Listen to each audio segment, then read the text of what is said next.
नमस्कार मंडळी, आज आपण बनवणार आहोत माखंडी हलवा। त्यासाठी लागणारं साहित्य: 1 वाटी रवा, 1 वाटी तेल, 1 वाटी साखर, 2 वाटी दूध, बदामाचे काप। चला तर मग रेसिपीला सुरुवात करूया। सगळ्यात आधी आपण एका बाउलमध्ये रवा घालून त्यावर दूध घालून घेऊयात। आपल्याला हा रवा 20 मिनिटे भिजवून ठेवायचा आहे। रवा छान भिजला पाहिजे आपला।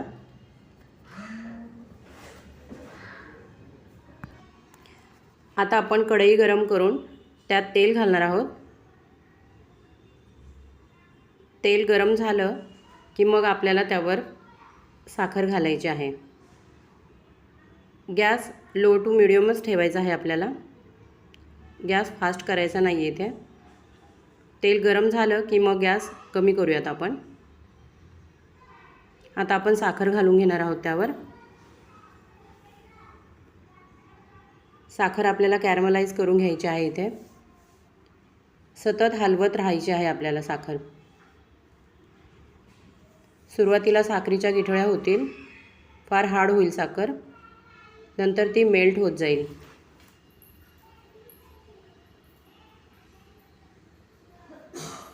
साखर आपल्याला कंटिन्यू हलवत राहायची आहे।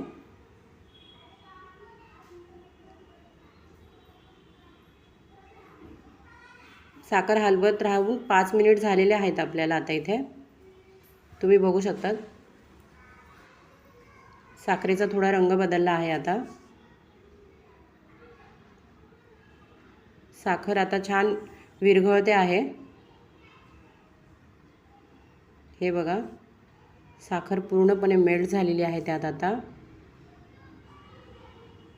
आता ह्या स्टेजला आपण त्यात भिजवून ठेवलेला रवा घालणार आहोत।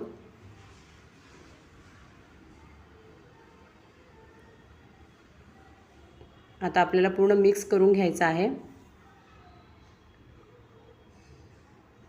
आपल्याला कंटिन्यू हलवत राहायचं आहे रवा। हे बघा, सुंदर असा कलर आलाय त्याला। आता पुन्हा एकदा हे गार झालंय म्हणून साखर आपली थोडी हार्ड झालेली आहे। आपल्याला त्याच्या गिठळ्या मोडत राहायच्या आहेत। आपण सतत हलवत राहिल्याने साखर त्यात पुन्हा एकदा सॉफ्ट होईल। बघू शकता तुम्ही, हे बघा, कलरही छान आलाय।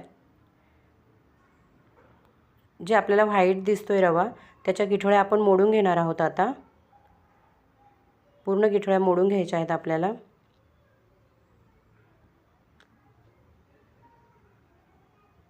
हे बघा, आपल्याला ह्या प्रोसेससाठी 15 मिनिटे लागतात।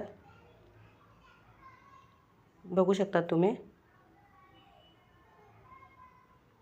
छान झालाय आपला माखंडी हलवा। आता अजून आपण 5 मिनिटे ठेवणार आहोत। हे बघा, चांगला हलवून घेणार आहोत आपण। खायलाही खूप सुंदर लागतो हा। ह्या स्टेजला आपण गॅस बंद करणार आहोत आणि 15 मिनिटे असाच आपण ठेवून द्यायचं आहे त्याला।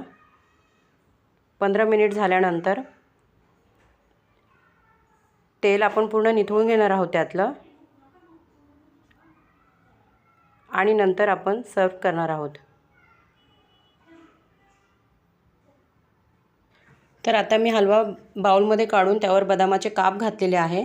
तर तयार आहे आपला माखंडी हलवा।